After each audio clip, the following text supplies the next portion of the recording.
All right, ready to dive in. Today, we're exploring the Johari Window. Ooh, I like that. Yeah, Yeah, a fascinating tool. it is, right. It really helps us understand ourselves. And our relationships, too. Exactly. So for those unfamiliar, the Johari Window... It's like a blueprint, you know? Oh, I like that It analogy. helps us see our strengths, weaknesses. Even those blind spots we all have. Oh, absolutely. We all have them. So this model, it was developed by Joseph Luft and Harry Ingham. Back in the day. Mm-hmm. But it's still so relevant today. It really is. Because it provides a framework. For understanding how we see ourselves. Yes. And how others perceive us. Which is crucial, right? Absolutely. For both personal and professional growth. Okay, so let's break down this window, shall we? Let's do it. It's got 4 quadrants, or panes. Each representing a different aspect of us. First up, the open area. Sometimes called the arena. Right, so this is essentially our public self. The stuff we know about ourselves. And that others know about us, too. Exactly. It's that shared knowledge. Like, for example, being a good listener.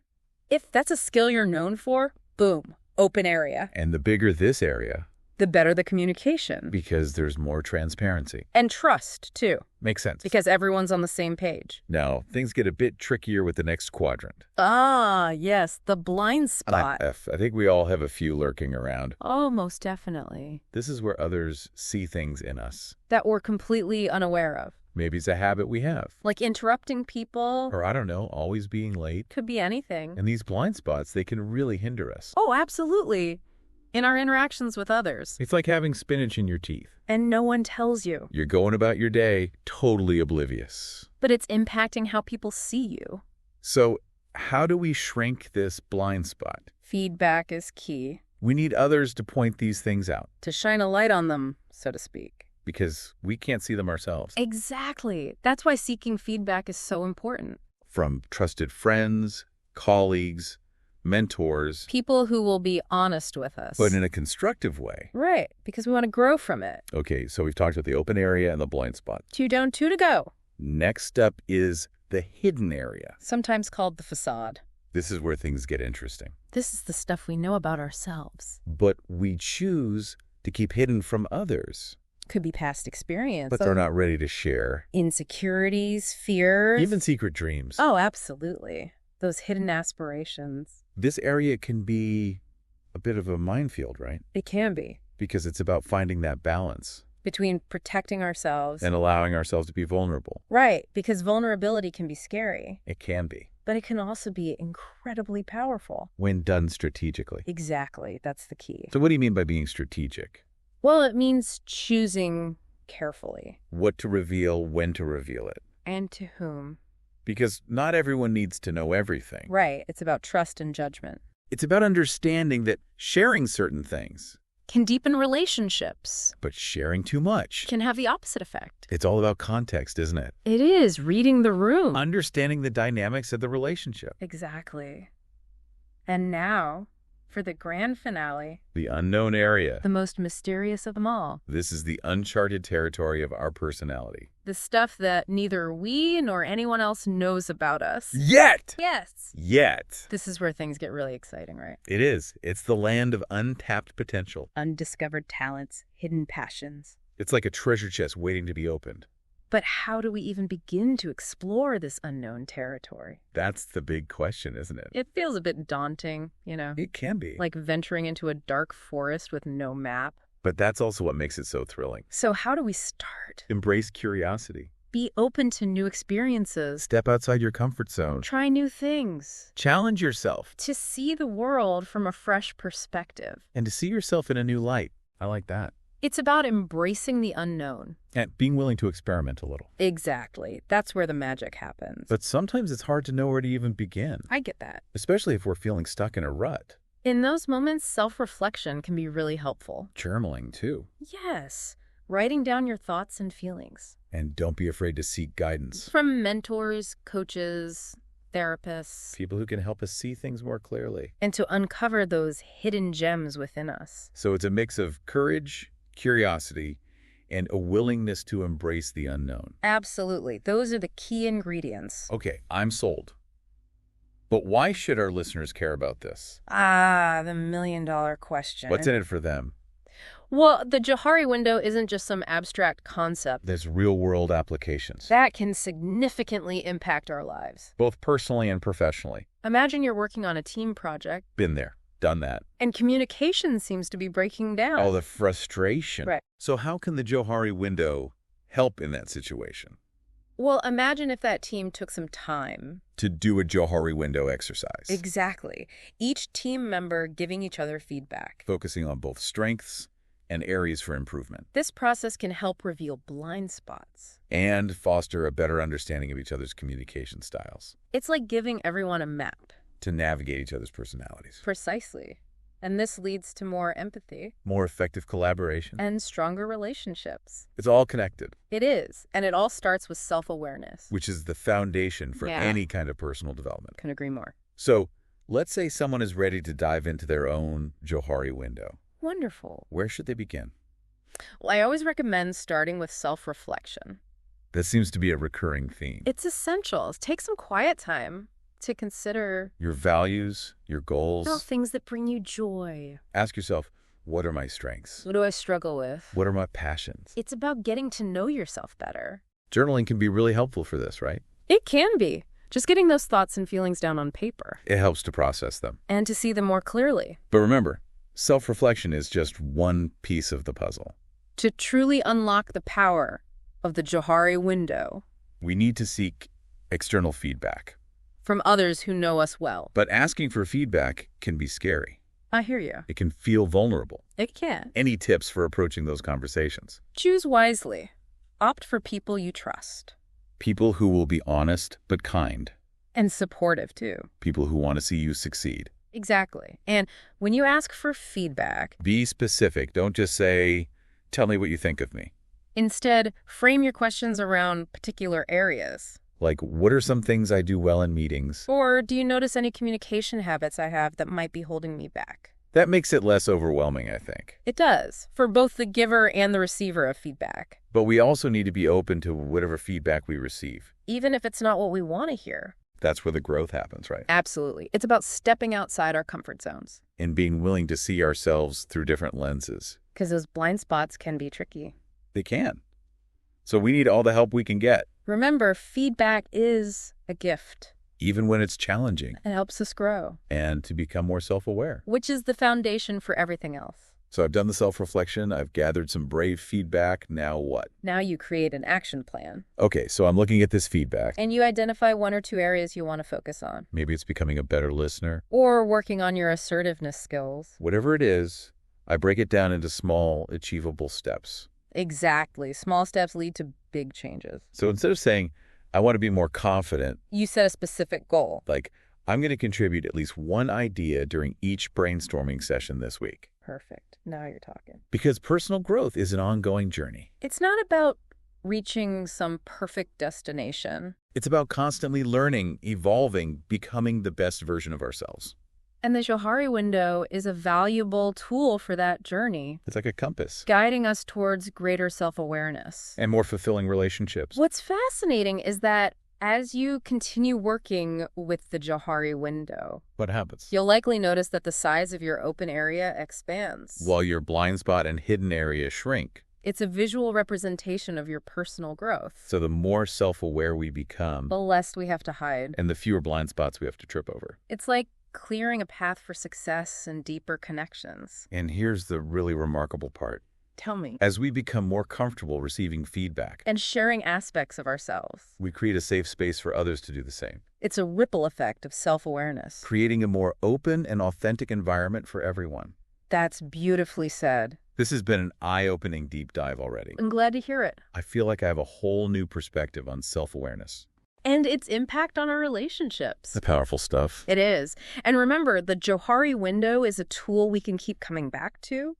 Throughout our lives, It's always there for us. ready to guide us towards greater understanding. Of ourselves and others. Now that's something worth exploring. Absolutely. You know, it's amazing how this simple tool, the Johari window, can unlock so much potential for growth and understanding. It really is quite remarkable, isn't it? I'm curious about how it applies to different areas of our lives. Interesting question. Like, for example, romantic relationships. Oh, absolutely. The Johari window is incredibly relevant in romantic relationships. Really?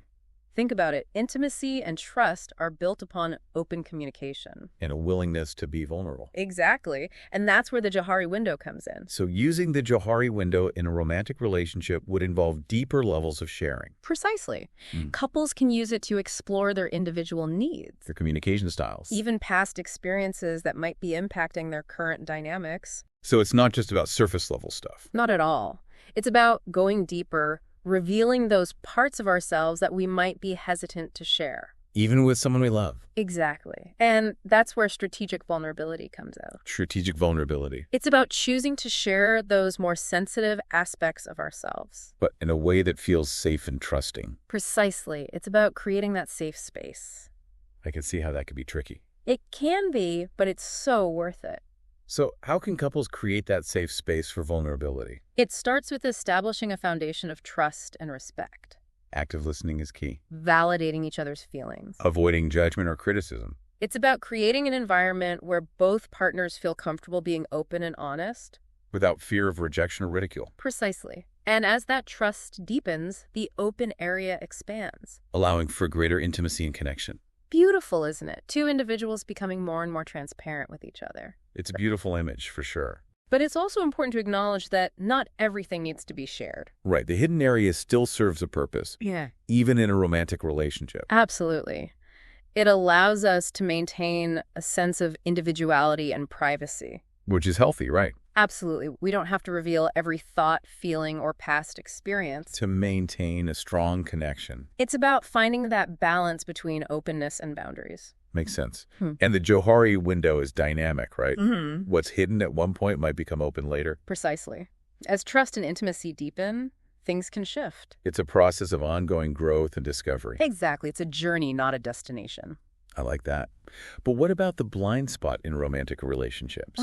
Yes, the blind spot. I imagine uncovering those hidden flaws or annoying habits can be challenging. It can be delicate, but it's also incredibly important. Because those blind spots can create misunderstandings. They can lead to resentment, conflict, all sorts of things. If left unaddressed. Exactly. So it's crucial to address them, but carefully. So how can couples navigate those conversations about blind spots? With sensitivity and love. And that safe space we talked about earlier. It's about framing feedback as a way to help each other grow. And strengthen the relationship. Rather than attacking each other.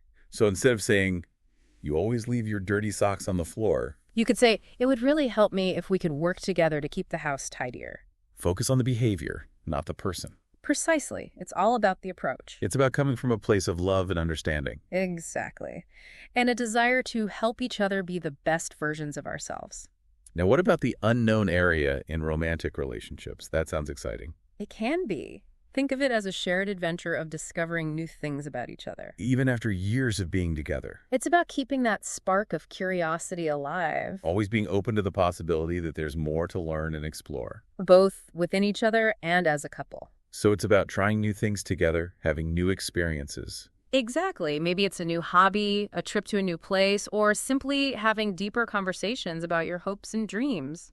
It sounds like the unknown area is a constant invitation to grow and evolve together. That's a beautiful way to put it.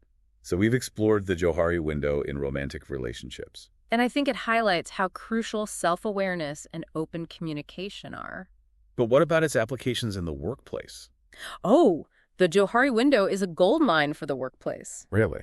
Many organizations use it for team building and leadership development. Makes sense. It's all about fostering trust, collaboration, and effective communication. I can see how it would be particularly helpful for new teams. Or teams that are experiencing conflict or communication breakdowns. It can help team members understand each other's strengths, weaknesses, and communication styles. Leading to more empathy and effective collaboration. So instead of assuming someone is being difficult, we can see their behavior through the lens of the Johari window. And gain a deeper understanding of their motivations. Precisely.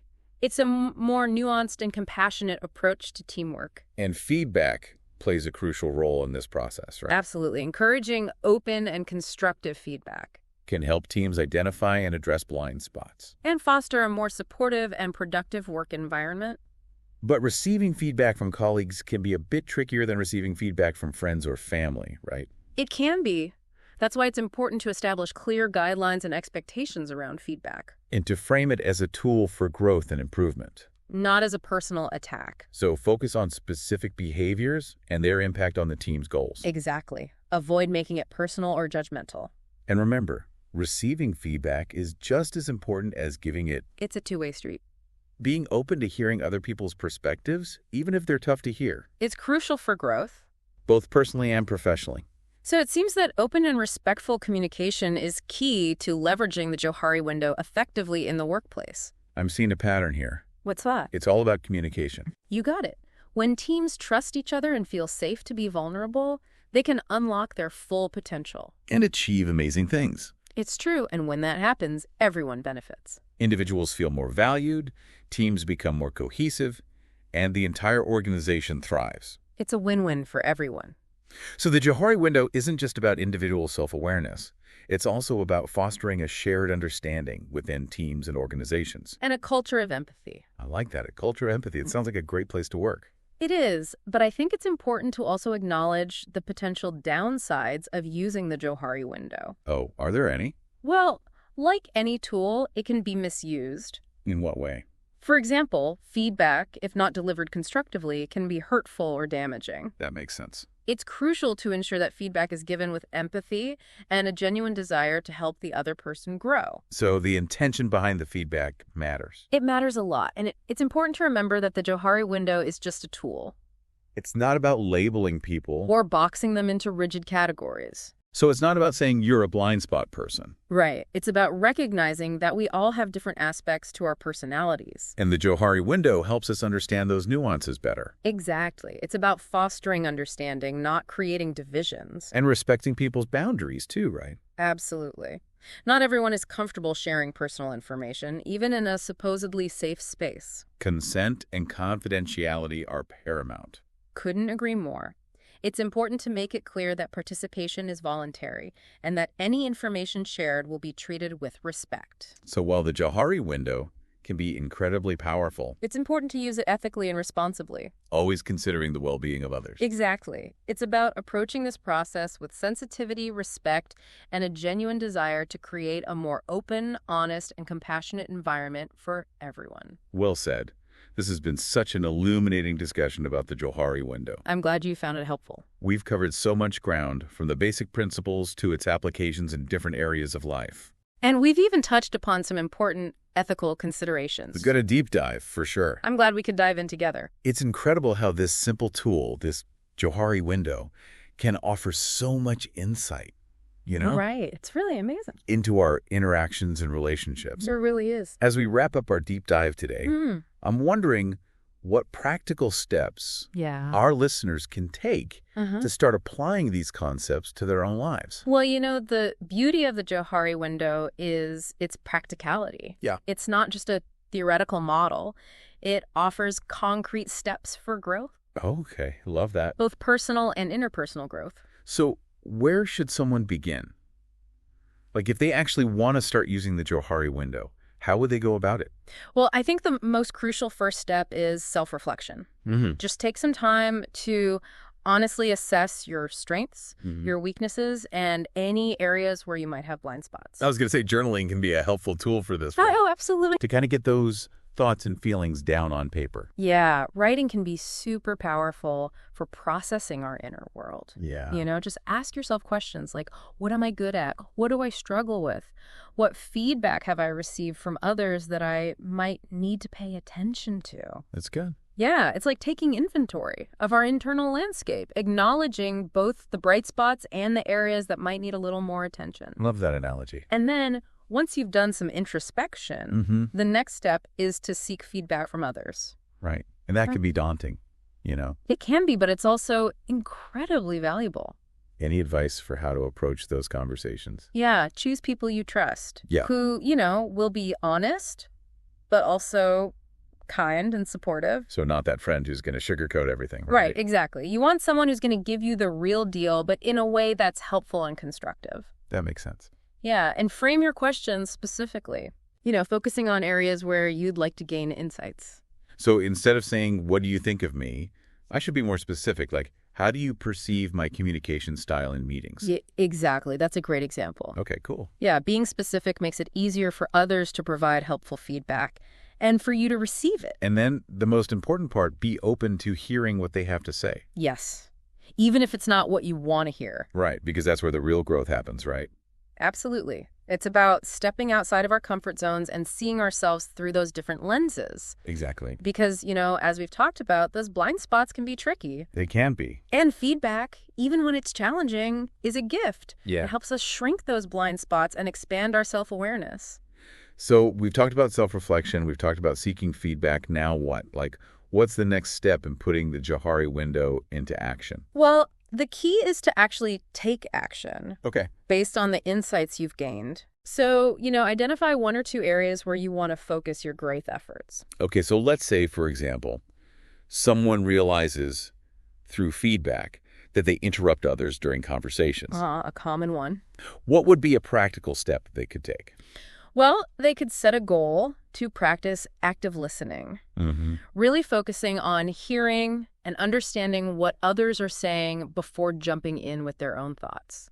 So it's about shifting the behavior, right? Yeah, it's not about becoming someone you're not, Right. but about refining your approach to become a more effective communicator. More attuned to the needs of others. Exactly. And remembering that, like you said, personal growth is a journey. It is. It's ongoing. A destination. It's about continuous learning, experimentation, and refinement. And the Johari window can be a helpful guide for that. Absolutely. It provides a valuable roadmap. Yeah. And as we become more self-aware, I think it creates a ripple effect. It does. Positively impacting our relationships.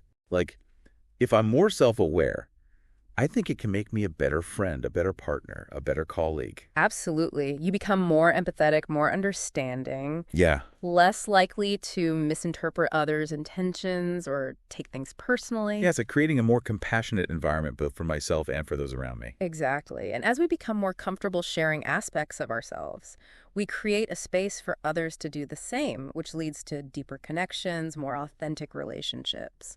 This has been such an enlightening deep dive today. Thank you. You're welcome. We've covered so much, from the basics to the applications to the ethics. Yeah, we really went deep. It's a simple yet powerful tool, this Johari window. It really is. It can make a big difference in our lives. I think so too. So as we wrap up, I want to leave our listeners with a thought. Okay.